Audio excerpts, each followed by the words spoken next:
लेकिन उनका सोचना जो है, क्या धरती पे मुसलमान ही रहेंगे, मुसलमान का ही राज होगा, ये जो सोचना है इसमें बहुत फर्क है।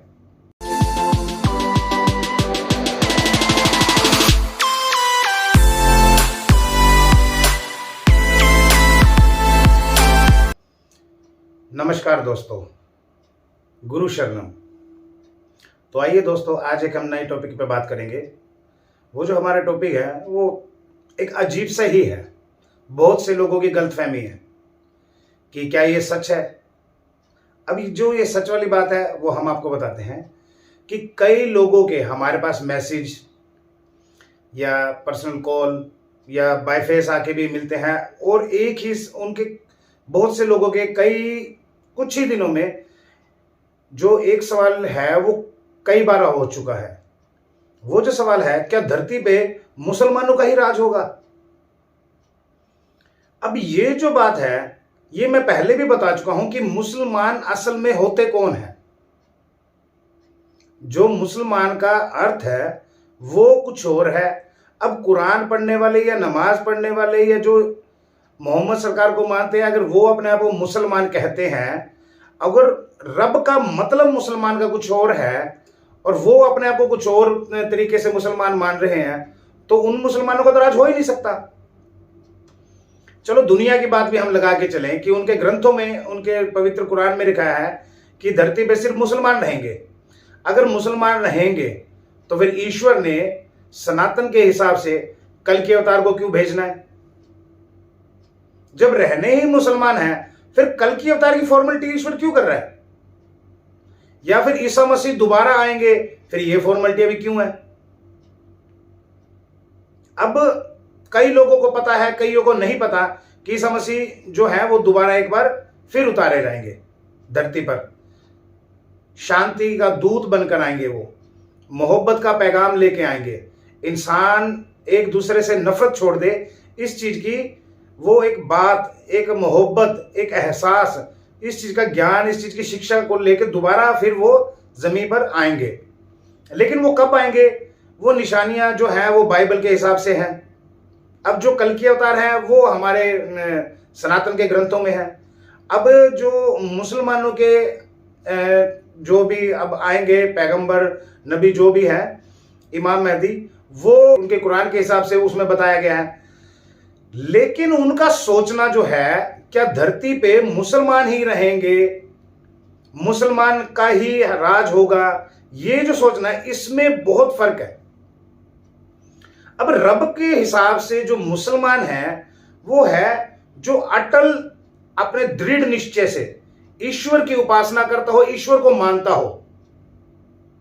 रब का जो मीनिंग है मुसलमान होने का ये है, मुसल्लम ईमान, यानी कि अटल रहना अपने ईमान पर। यानी कि अगर वो मोहम्मद सरकार को मान रहे हैं तो मोहम्मद पर ही अटल रहें, अपने अल्लाह पर ही अटल रहें। मोहम्मद उनके पैगंबर हैं, अल्लाह जो है उनको बनाने वाला है, इसी चीज पर अटल रहें। और जो कुरान में जो बातें लिखी गई हैं, मोहम्मद सरकार के द्वारा उतारी गई हैं, उन्हीं चीजों को फॉलो किया जाए। लेकिन कौन करता है ऐसा।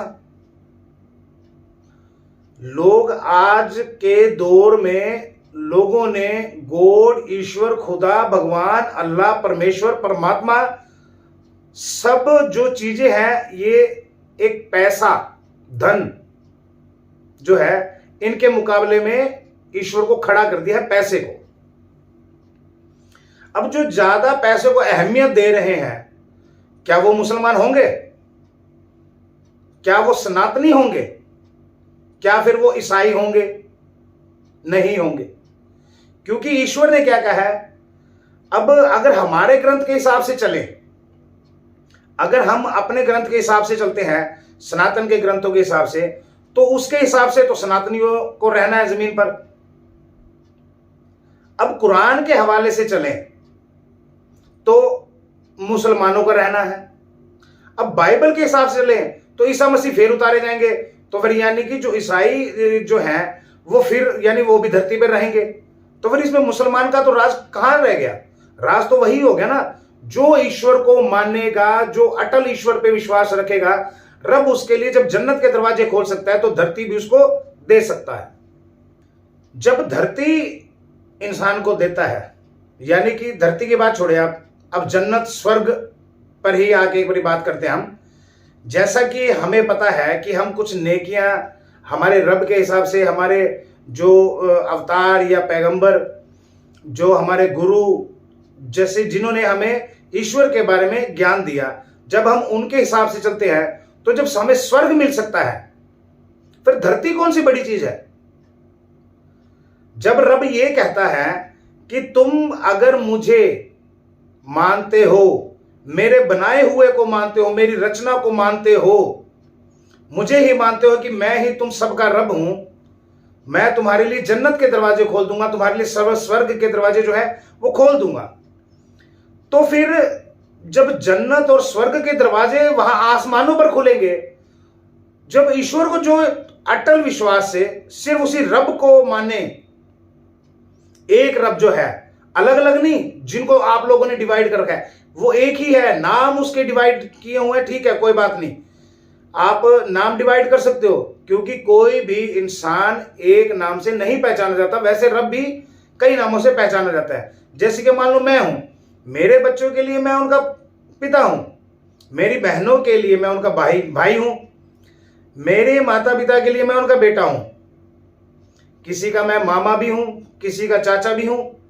ऐसे ही रब, कोई उसे खुदा कहता है, कोई उसे ईश्वर कहता है, कोई रब, कोई परमेश्वर, कोई अल्लाह, यानी कि वो जात जो है, रब की जात सिर्फ एक ही है, उसके नाम अलग अलग तरीके से हैं।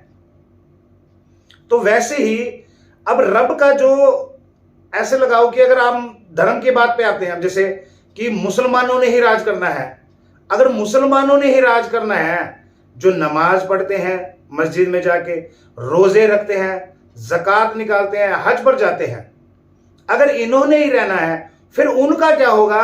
जब रब की नीयत में इंसान बनाने के, उसने इंसान बनाया, जो लोग इंसानियत को मानते हैं, जो डायरेक्ट रब को मानते हैं और मुस्लिम नहीं है, फिर उनका क्या होगा।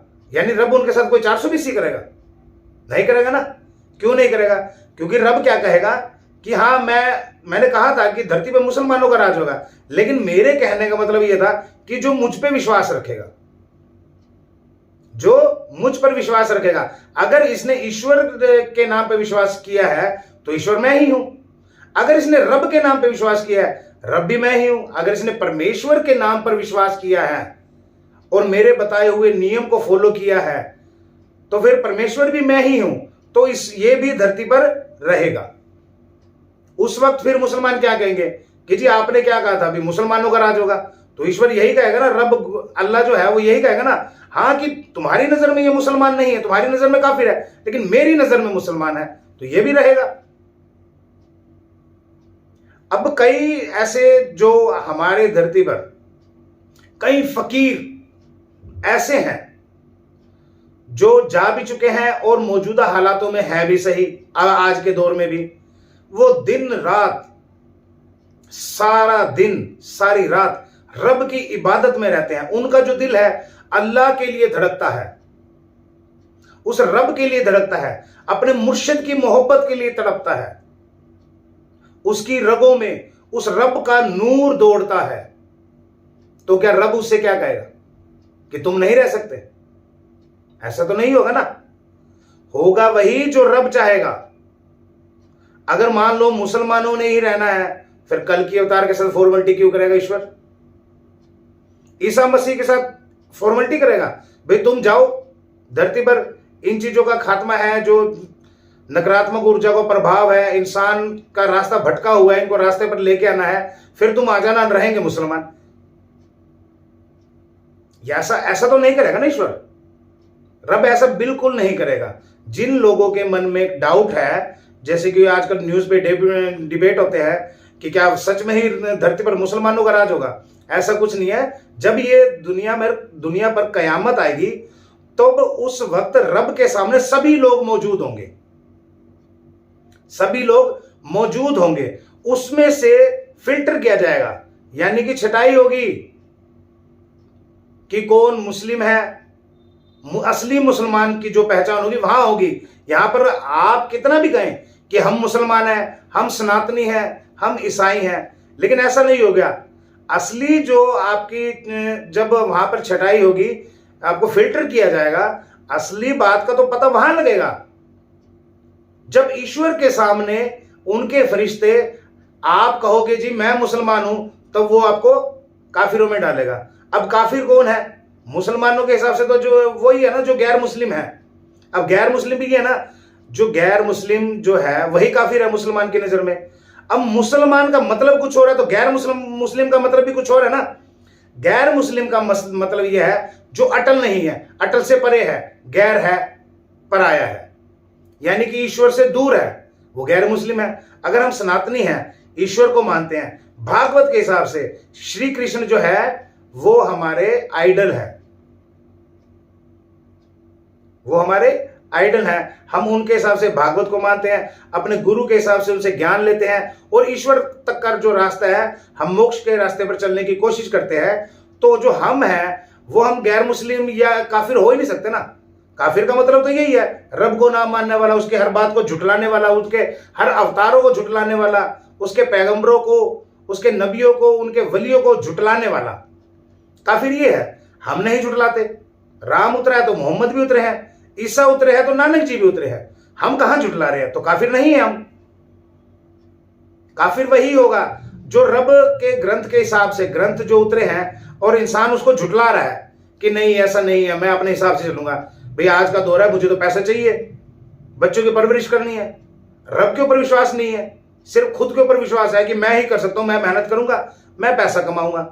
अब वो पैसा कमा रहा है, अच्छे से कमा रहा है, मेहनत भी कर रहा है, मेहनत का जो फल है उसे मिलेगा, लेकिन वो पैसे कोई रब मान बैठा है, उसकी सजा भी मिलेगी उसे, फिर वो गैर मुस्लिम है, वो काफिर है। लेकिन ऐसा नहीं है कि धरती पर मुसलमानों का राज रहेगा, ऐसा बिल्कुल नहीं है। ये जो बातें हैं ये शायद उनकी समझ से बाहर है, उनका जो मतलब है मुसलमान का वो कुछ और है। जैसे हमारे सनातनी होने का मतलब कुछ और है, वैसे ही उनके मुसलमान होने का मतलब कुछ और है। जो असली मतलब है वो तब हमें पता चलेगा जब हमारे मुर्शद हमें इस बात का ज्ञान देंगे। जब तक हमारे पास मुर्शद नहीं है, हमारे पास टीचर नहीं है, तो हम आगे की पढ़ाई कैसे कर सकते हैं? चाहे वो दुनियादारी की हो, चाहे वो रब के घर की हो। जब रब के घर की पढ़ाई होगी तो मुर्शद करवाएगा, फिर जो मुर्शद ने हमको सिखा दिया तो उसका जो श्रेय है वो मुर्शद को मिलेगा, जो हमारी नेकियां हैं उनका फल हमें मिलेगा। यानी कि मुर्शद माध्यम है, मुर्शद जो है, गुरु जो है वो माध्यम है, ईश्वर की राह पर हमें चलाएंगे। वो एक अच्छी शिक्षा देंगे, एक अच्छा ज्ञान देंगे, ईश्वर के बारे में बताएंगे कि ईश्वर चीज क्या है, कितना मेहरबान है, कितना रहमदिल है। जब ऐसे लगाओ कि वो हम इंसानों से ज्यादा मोहब्बत भी करता है, नाराज भी होता है, जैसे एक पिता करता है। जब बच्चा पिता की बात को मानता है तो पिता उनसे खुश होता है, जब नहीं मानता तो उससे नाराजगी भी होती है। तो रब भी ऐसा ही है। तो अगर हम ये कहें कि रब हमसे ही नाराज हो गया, मुसलमानों से खुश है, ऐसा नहीं है। अगर वो नाराज होंगे, अब अच्छाई और बुराई साथ चलती है। अगर देवी देवताएं फरिश्ते हैं तो नकारात्मक ऊर्जा, भूत प्रेत, जिन्नात, शैतान, काल, ये भी तो है ना। रब ने इनको भी तो, इन पे भी तो रहमत की है ना, इन पे भी रहम करके इनको भी बख्शा है ना। तो फिर हम इंसानों को क्यों नहीं बख्शेगा वो?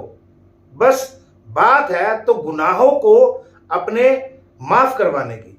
अब गुनाह जो माफ होंगे तभी वो रब, अल्लाह, गॉड, ईश्वर, खुदा, ये जो है ये हमारे गुनाहों को माफ भी करेगा। बड़ा रहमदिल है वो। हमें इस बात को समझना चाहिए। अब ये बात तो तय होगी कि धरती पर अकेले मुसलमानों का राज नहीं चलेगा। अगर मुसलमानों का ही राज रहेगा तो फिर कल की अवतार और ईसा मसीह जो है ये उतारे नहीं जाएंगे। और रब ने जो बात कह दी कि ये पैगंबर, ये अवतार उतरेगा, तो वो उतरेगा। अब अगर मुसलमानों के हिसाब से इमाम मेहंदी उतरेंगे तो हमारे हिसाब से जो है, ग्रंथों के हिसाब से कल के अवतार, बाइबल के हिसाब से ईसा मसीह दोबारा उतारे जाएंगे। तो फिर यही है ना कि यानी कि हर किसी को इनको दोबारा क्यों उतारा जा रहा है, इसका जो बात ये अब यही जो चीजें है। अब मुसलमान तो मुसलमान है, सनातनी सनातनी है, ईसाई ईसाई है, फिर भी इनमें से ही औरों को उतारा जाएगा। सनातन से कल के अवतार को, मुसलमानों में से इमाम मेहदी को, ईसाइयों में से ईसा मसीह को, इनको दोबारा उतारने की क्या जरूरत पड़ी है रब को? यानी कोई कुछ तो हेर फेर है, कुछ तो नासमझी हुई है इंसानों से, जब ईश्वर इनके द्वारा वापिस से ज्ञान, शिक्षा, इल्म भेजेगा। कि शायद कुछ बच्चे लोग हैं वो समझ नहीं पा रहे हैं, अब इनको समझाने के लिए आप दोबारा जाओ। ऐसे ही है ना, अगर मान लो कोई बच्चा है, अगर वो परफेक्ट है तो इसको दोबारा समझाने की जरूरत क्यों पड़ रही है? यानी कि कहीं ना कहीं तो गलती हुई है ना हम लोगों से समझने में, इसीलिए उनको दोबारा भेजा जाएगा। रब की तरफ से भी इनको समझा के रहो, समझाओ इन्हें कि मैं क्या चाहता हूं। अब की बारी आखिरी दौर है, इसके बाद कयामत होगी। अब इन्हीं अवतारों को, नबियों को, इनको दोबारा क्यों भेज रहा है रब, इसका जो बात है, इसका जो राज है, ये हम आपको अगली वीडियो में बताएंगे। तब तक के लिए गुरु शरण।